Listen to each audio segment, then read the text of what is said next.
Assalamualaikum warahmatullahi wabarakatuh. Allahu Akbar, Allahu Akbar, Allahu Akbar. Allahu Akbar, Allahu Akbar, Allahu Akbar. Allahu Akbar, Allahu Akbar. Allahu Akbar kabira walhamdulillahi katsira wa subhanallahi bukratan wa asila. La ilaha illallah wa la na'budu illa iyyah muhlisina lahuddin walau karihal kafirun. La ilaha illallah wahda sadaqa wa'da wa nasara abda wa azza jundahu wa hazamal ahsaba wahda. Alhamdulillah wassalatu wassalamu ala rasulillah sayyidina wa maulana Muhammad ibn Abdullah wa ala alihi wa sahbihi wa man tabi'ahu wa man wala. Ashhadu an la ilaha illallah wahdahu la syarikalah wa ashhadu anna sayyidina Muhammadan abduhu wa rasuluhu la nabiyya ba'da. Allahumma salli ala sayyidina Muhammadin nabiyil ummi wa ala alihi wa sahbihi wa barik wa sallim. Qala Allah Ta'ala fil Qur'anil Azim wa huwa asdaqul qailin. A'udzu billahi minasyaitonir rajim. Bismillahirrahmanirrahim. Ya ayyuhalladzina amanu taqullaha haqqa tuqatih wa la tamutunna illa wa antum muslimun. Wa qala ta'ala fi ayatil ukhra. Ya ayyuhalladzina amanu ittaqullaha wa qulu qawlan sadida yuslih lakum a'malakum wa yaghfir lakum dzunubakum wa may yuti'illaha wa rasulahu faqad faza fawzan azima. Ibadallah, usikum wa nafsi bitaqwallah wa ta'atihi faqad fazal muttaqun. Jamaah Idul Adha yang dimuliakan oleh Allah Subhanahu wa taala. Ada dua peristiwa penting yang terjadi pada bulan Zulhijjah, bulan terakhir di penanggalan tahun Hijriah. Yang pertama adalah pelaksanaan ibadah haji dan yang kedua adalah pelaksanaan hari raya kurban. Yang keduanya tidak terpisahkan satu dengan yang lainnya. Allahu Akbar, Allahu Akbar, Allahu Akbar. La ilaha illallah wallahu akbar. Allahu Akbar walillahil hamd. Alhamdulillah, hari ini tanggal 10 Zulhijjah 1442 Hijriah, kita bersama merayakan hari raya Idul Adha. Bermakna perayaan hari raya untuk lebih mendekatkan diri kepada Allah Subhanahu wa taala. Kenapa dikatakan Idul Adha? Yang pertama, karena hari raya ini selalu datang setiap tahunnya dan tidak setiap orang dapat menikmatinya. Tahun lalu ada saudara kita masih bersama dengan kita di tempat ini. Namun tahun ini tidak demikian adanya karena sudah mudik dari kampung dunia menuju ke kampung akhirat. Mungkin ada di antara kita yang ayahnya, ibunya, atau ke anaknya sudah dipanggil duluan menghadap Allah Subhanahu wa taala untuk menepis kesedihan itu pada hari ini, sehingga kita bersama mengumandangkan takbir memuji kebesaran Allah Subhanahu wa taala. Allahu Akbar, Allahu Akbar, Allahu Akbar. La ilaha illallah wallahu akbar. Allahu Akbar walillahil hamd. Selanjutnya, Idul Adha bermakna hari raya yang di dalamnya ada binatang yang disembelih, karena arti Al-Adha dalam bahasa Arab adalah binatang yang disembelih, identik juga dengan Idul Kurban. Apa tujuannya? Dalam konteks bahasa Arab berasal dari 3 huruf qorabah, yaitu dekat. Dan bila kata dasar bahasa Arab ditambah dengan alif dan nun, qorabah menjadi kurban, maka akan bermakna lebih dekat atau menambah kedekatan diri kepada Allah Subhanahu wa taala.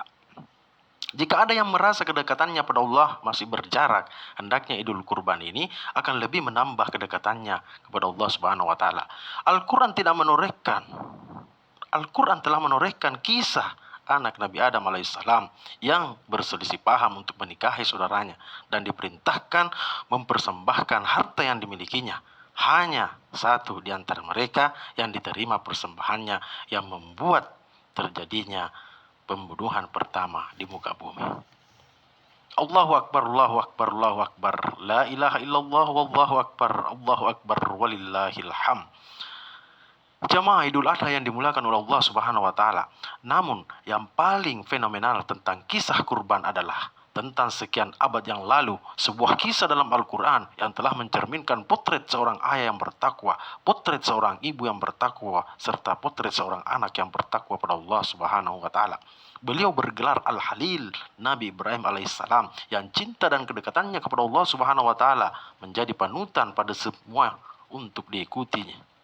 Ketika Nabi Ibrahim alaihissalam belum punya anak, beliau diberikan harta oleh Allah Subhanahu wa taala, dan untuk lebih mendekatkan diri beliau pada Allah Subhanahu wa taala sehingga berkurban sampai 100 ekor unta, 1000 ekor domba, dan 300 ekor sapi yang dibagi-bagikan ke seluruh orang di kampungnya, sehingga semua orang memujinya, yang membuatnya keceplosan mengatakan bahwa jangankan harta, andaikan saya punya anak, jangankan binatang saya potong, anak saya pun saya kurbankan untuk mendekatkan diri pada Allah Subhanahu wa taala, yang membuat Allah menguji Nabi Ibrahim alaihissalam. Jamaah Idul Adha yang dimuliakan oleh Allah Subhanahu wa taala, ketika Ibrahim alaihissalam sudah melupakan kata-kata yang sudah lama yang pernah diucapkannya, seiring bergantinya hari dan waktu, disitulah Allah Subhanahu wa taala mengujinya setelah beliau dikaruniai anak yang sangat dicintainya, yaitu Ismail. Nabi Ibrahim alaihissalam bermimpi disuruh menyembelih anaknya. Kisah ini tertuang dalam Al-Quran surah As-Saffat ayat 102. A'udzubillahi minasyaitonirrajim. Bismillahirrahmanirrahim. Falamma balaga ma'usaya qala ya bunayya inni ara fil manam anni asbahuka fanzur maza tara qala ya abati if'al ma tu'mar satajiduni insyaallahu minas sabirin. Maka ketika anak itu sampai pada umur sanggup berusaha bersamanya, Ibrahim berkata, wahai anakku, sesungguhnya aku bermimpi aku menyembelihmu, bagaimana pendapatmu? Wahai ayahku, lakukanlah apa yang diperintahkan Allah Subhanahu wa taala kepadamu. Insya Allah engkau mendapatiku termasuk orang yang sabar. Allahu Akbar, Allahu Akbar, Allahu Akbar. La ilaha illallah wallahu akbar. Allahu Akbar walillahil hamd. Setelah terbangun dari tidurnya, Nabi Ibrahim terus berpikir, apakah ini wahyu perintah Allah Subhanahu wa taala atau hanya sekedar bunga tidur dan mimpi belaka. Sehingga pada hari itu tanggal 8 Zulhijjah, karena Ibrahim terus memikirkan mimpinya, sehingga tanggal tersebut dikenal sebagai hari Tarwiyah, hari berpikir-pikir, atau hari merenung, yang sampai sekarang diikuti oleh jamaah haji kita. Selanjutnya, keesokan harinya tanggal 9 Zulhijjah, Nabi Ibrahim telah meyakini dan mengetahui bahwa benar mimpinya adalah perintah Allah Subhanahu wa taala dan segera akan melakukannya. Karena Ibrahim telah mengetahuinya, maka pada tanggal 9 Zulhijjah dikenal sebagai hari Arafah, atau sudah tahu wukuf di Arafah pada tanggal 9 Zulhijjah. Pada tanggal 10 Zulhijjah, persis bertepatan dengan hari ini, Nabi Ibrahim segera akan mewujudkan mimpinya. Namun rintangan dan iblis selalu menggodanya, sampai istrinya dan anaknya pun digodanya, sehingga mereka melempar iblis tersebut. Yang menjadi ikutan pada jamaah haji kita sekarang ini adalah melempar jumratul ula, wusta, dan aqabah. Setelah Nabi Ibrahim sudah bulat tekadnya dan Siti Hajar pun demikian adanya, maka Ismail menuruti perintah ayahnya. Sebagai anak yang saleh, Ismail berkata, wahai ayahanda, lipat dan rapikanlah bajuku, jangan sampai terkena darahku yang akan membuat ibuku sangat sedih. Berikanlah baju ini kepadanya sebagai kenang-kenangan dariku. Wahai ayahanda, tolong ikat dengan kuat tangan ini agar saya tidak meronta di saat engkau menyembelih leherku yang akan membuat engkau tidak tega melihatku. Wahai ayahanda, tutuplah mataku, janganlah sampai engkau menatap mataku, membuatmu ragu dan tidak akan melakukan apa yang diperintahkan oleh Allah Subhanahu wa taala. Wahai ayahanda, pertajamlah pisaumu agar aku tidak lama merasakan sakitnya pada saat engkau menyembelih leherku. Wahai ayahanda, janganlah engkau membawa anak kecil bermain di depan rumah yang pastinya membuat ibuku bersedih mengingatku. Ismail bukanlah sosok anak yang cengeng dan manja, karena beliau terlahir dari ayah yang hebat dan ibu yang bertakwa pada Allah Subhanahu wa taala. Apakah Ibrahim tega kepada anak yang sangat dicintainya? Nabi Ibrahim justru sangat sayang pada anaknya, namun cinta dan kedekatannya pada Allah Subhanahu wa taala membuatnya rela mempersembahkan segalanya. Beliau lulus dalam ujian Allah Subhanahu wa taala. Setiap saat beliau meminta kepada Allah Subhanahu wa taala dikaruniai anak. Rabbi habli minas solihin. Namun penantian yang sangat lama sampai 86 tahun beliau meminta keturunan, barulah doanya diijabah dengan lahirnya Ismail. Namun ujian terus diberikan kepada Nabi Ibrahim untuk menyembelih anak yang sangat dicintainya. Sungguh ujian yang sangat spektakuler, namun beliau tidak bergeming sedikit pun dengan ujian tersebut. Jangan merasa diri beriman kepada Allah Subhanahu wa taala kalau belum menempatkan cinta pada Allah Subhanahu wa taala dan Rasulullah sallallahu alaihi wasallam di atas segalanya. Terus bagaimana dengan Siti Hajar? Apakah beliau seorang ibu yang lemah? Tentunya tidak. Dia adalah ibu yang sangat kuat imannya dan istri yang patuh pada suaminya jauh sebelum pada saat beliau dibawa oleh Ibrahim di suatu gurun yang tandus, suatu lembah yang tak berpenghuni, panas terik dan gurun pasir tak ia hiraukan. Hanya bertanya pada suaminya Nabi Ibrahim pada saat itu, "Ahaza min amrillah?" Apakah ini perintah Allah wahai suamiku? Kalau benar, maka saya siap bersama Ismail tinggal di lembah yang tandus dan gurun pasir ini. Allahu Akbar, Allahu Akbar, Allahu Akbar. La ilaha illallah, wallahu akbar. Allahu Akbar, walillahil hamd. Siti Hajar membuktikan ketangguhan yang dimilikinya. Pada saat Ismail menangis kelaparan dan kehausan, beliau mondar-mandir berlari mencari sumber mata air di tengah gurun pasir yang tandus. Suatu hal yang mustahil terjadi. Namun karena kehendak Allah, setelah berlari 7 kali dari Bukit Safa ke Marwah sebagai usahanya bertahan hidup, ternyata Allah punya rencana lain. Allah memunculkan mata air Zam-Zam dengan hentakan tumit anak kecil, bayi mungil Ismail yang sampai sekarang ini diminum oleh semua orang di penjuru dunia. Allah Subhanahu wa taala telah mengajarkan bahwa kita manusia harus berusaha dulu dan telah dibuktikan oleh Siti Hajar dengan mondar-mandir antara Bukit Safa dan Marwah. Dan selebihnya bertawakkallah kepada Allah Subhanahu wa taala. Fa iza azamta wa tawakkal 'ala Allah. Inilah cikal bakal pelaksanaan sa'i dari Bukit Safa ke Bukit Marwah untuk mengenang sosok ibu yang sangat kuat dan tangguh, yaitu Siti Hajar, istri Nabi Ibrahim alaihissalam. Ismail pun contoh anak yang sangat berbakti pada orang tuanya. Dalam surah Al-Baqarah ayat 127 telah menjelaskan, wa isyarfau Ibrahimul qawaida minal baiti wa Ismail rabbana taqabbal minna innaka antas samiul alim.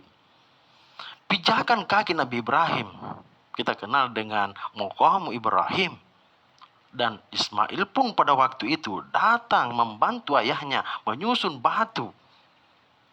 batu-batu yang dikenal sekarang ini dengan Hijr Ismail atau batu Ismail. Syiar Allah Subhanahu wa taala dalam perjalanan ibadah haji telah ditorehkan dari sosok Nabi Ibrahim ayah yang hebat, Siti Hajar ibu yang kuat, dan Ismail anak yang berbakti membentuk sebuah keluarga yang menjadi panutan hidup dunia dan akhirat. Berikanlah yang terbaik dari hartamu kepada Allah Subhanahu wa taala sebagai bukti keimananmu. Inna a'tainakal kautsar washalli li rabbika wanhar inna syani'aka wal abtar.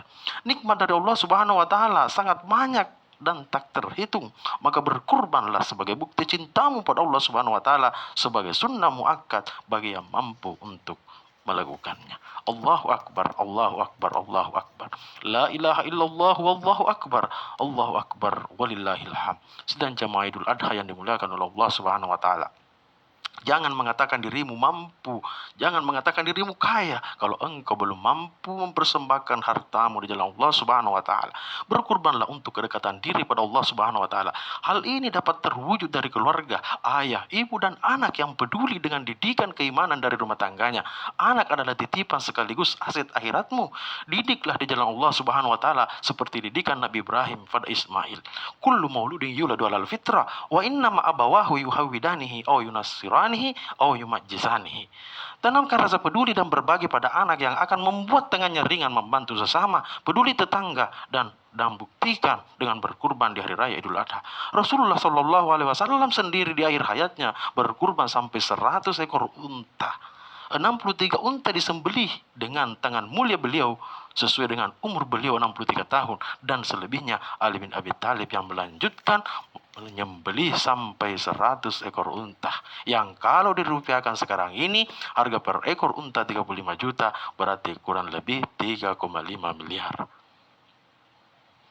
Dan cuplikan kisah mulia Nabi Ibrahim alaihissalam tentang perintah berkurban ini dapat kita ambil hikmah sebagai berikut. Yang pertama, dunia ini tempat ujian, harta, tahta, dan keluarga. Cintailah dan uruslah duniamu sepanjang tidak melebihi cintamu kepada Allah dan Rasulullah Shallallahu Alaihi Wasallam. Kadang diri ini sangat cinta pada harta dan tahta, seperti cinta Nabi Ibrahim kepada Ismail. Jadi boleh jadi Ismail kita berupa jabatan kita, Ismail kita berupa kendaraan kita, berupa mobil kita, motor kita, bahkan istri kita. Semuanya itu jangan sampai menghalangi cinta kita kepada Allah Subhanahu wa taala. Bukti cinta adalah biasanya siap berkorban, berbagi dan mempersembahkan sesuatu. Ukirlah cinta pada Allah Subhanahu wa taala dengan jalan menyembelih hewan kurban untuk menambah kedekatan diri pada Allah Subhanahu wa taala.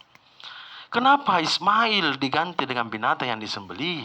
Karena Allah Subhanahu wa taala menyuruh kita untuk menghilangkan sifat kebinatangan yang bersemayam dalam diri setiap orang. Dan pada saat mata kita menatap binatang yang disembelih, berkatalah pada diri sendiri, nasihatilah diri sendiri bahwa binatang ini setelah disembelih akan mati dan tidak akan ada hisab pada kampung akhirat. Sedangkan diri ini harus mempertanggungjawabkan setiap amalan yang pernah kita lakukan di kampung dunia.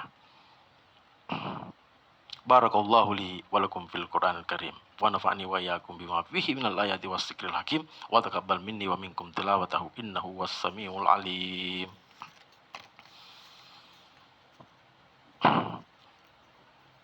Allahu akbar, Allahu akbar, Allahu akbar.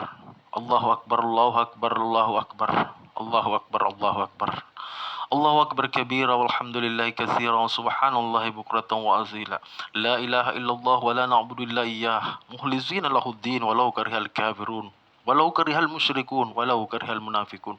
La ilaha illallah wahdah, sadaqa wa'dah, wa nasara abdah, wa azza jundahu wa hazamal ahsaba wahdah. Alhamdulillah, wassalatu wassalamu ala rasulillah sayyidina wa maulana Muhammad ibn Abdillah wa ala alihi wa sahbihi wa man tabi'ahu wa man wala. Asyhadu an la ilaha illallah wahdahu la syarika lah, wa asyhadu anna sayyidina Muhammadan abduhu wa rasulullah nabiyya ba'dah. Allahumma salli ala sayyidina Muhammadin nabiyil ummi wa ala alihi wa sahbihi wa barik wa sallim. Qala Allah ta'ala fil Qur'anil Karim wa huwa asdaqul qailin. A'udzu billahi minasyaitonir rajim. Bismillahirrahmanirrahim. Wal 'ashr. Innal insana lafi khusr illa alladzina amanu wa 'amilus solihati wa tawasaw bil haqq wa tawasaw bis sabr.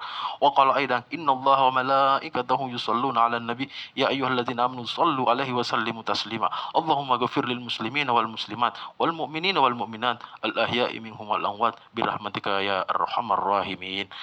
Rabbana ighfir lana, ya Allah ampunkanlah dosa kami. Wali abaina, dosa ayah kami ya Allah. Melepuh kulit mereka mencari nafkah. Peras keringat banting tulang. Panas terik mentari tak dihiraukannya. Hujan dingin tak ia keluhkan. Bekerja dengan ikhlas hanya untuk sesuap nasi mengenyangkan perut anak-anaknya agar dapat membanggakan keluarganya. Mencarikan nafkah untuk sekolah kami. Belum sempat kami membahagiakannya. Wali ummahatina, terutama kepada ibu kami ya Allah. 9 bulan 10 hari kami dalam rahimnya, dalam kandungannya kami dibawa kemanapun beliau pergi, meneteskan air mata bersimbah darah melahirkan kami, masih ternian dalam ingatan kami ya Allah. Beliau merawat penuh kasih dalam ayunan buayannya. Ya belale, ya belale, ya belale, tinro tinro ni anakku.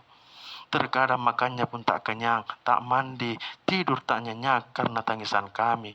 Ya Allah, betapa banyak dosa kami padanya, kesalahan kami tak terhitung. Entah berapa kali hatinya kami kecewakan. Tapi saat beliau membutuhkan kami, entah sesibuk apa diri ini, sehingga kami terkadang tak di sampingnya ya Allah. Meneteskan air mata darah pun hari ini tak dapat kami tebus kebaikannya. Ya Allah, bahkan sebutir keringat ibu kami tak mampu terbalaskan walau kami menggendongnya siang dan malam. Andai beliau masih hidup ya Allah, pulang kami dari masjid ini, kami dapat mencium tangannya, kami dapat memeluk tubuhnya. Andai beliau masih hidup ya Allah, kembali kami dari sholat ini, kami masih dapat tersenyum, bersenda gurau, tertawa bersamanya. Namun tak begitu semua keadaan kami ya Allah. Banyak di antara kami yang tak dapat melihatnya lagi. Kami hanya dapat berdiri kaku menatap pusaranya, memandang kuburnya, melihat batu nisannya sambil berdoa, Rabbana ghfir lana wa liwalidina warhamhum kama rabbawna shighara. Anak-anak kami Allah tak tahu bagaimana keadaannya di masa yang akan datang. Rabbana hab lana minas shalihin. Jadi kalau anak-anak kami anak-anak yang saleh ya Allah. Allahumma ansuril ikhwanal mujahidin al muslimin fi Palestin. Qawwi imanahum wa sahhi ajsadahum. Allahumma ja'alna minal mustaqibina fi sabilik. Ya Allah, jadikanlah kami orang istiqamah di jalanmu ya Allah. Allahumma ja'alna minal mutahabbina bijalalik. Berteman kami di dunia ini ya Allah, bersahabat kami di dunia ini ya Allah. Izinkan pula kami bersama sampai jannatul firdaus insyaallah. Allahumma jama'na mal habibil mustafa fi jannatil ula. Satukan kami pada orang yang paling kami cintai, sayyidina wa maulana Muhammadin sallallahu alaihi wasallam. Allahu akbar, Allahu akbar, Allahu akbar. Taqabbal du'ana. Allahumma ja'al akhir kalamina indantihai ajalina. Izinkan yang keluar dari mulut kami pada saat ajal menjemput kami, la ilaha illallah Muhammadar Rasulullah sallallahu alaihi wasallam. Rabbana atina fid dunya hasanah wa fil akhirati hasanah wa qina azabannar. Ibadallah, usiku wa nafsi bitaqwallah wa ta'atihi faqad fasal muttaqun. Innallaha ya'muru bil adli wal ihsan wa ita'i dzil qurba wa yanha 'anil fahsya'i wal munkar wal baghi ya'izukum la'allakum tadhakkarun. Wa la dzikrillahi akbar. Wallahu ya'lamu ma tasnaun. Wassalamualaikum warahmatullahi wabarakatuh.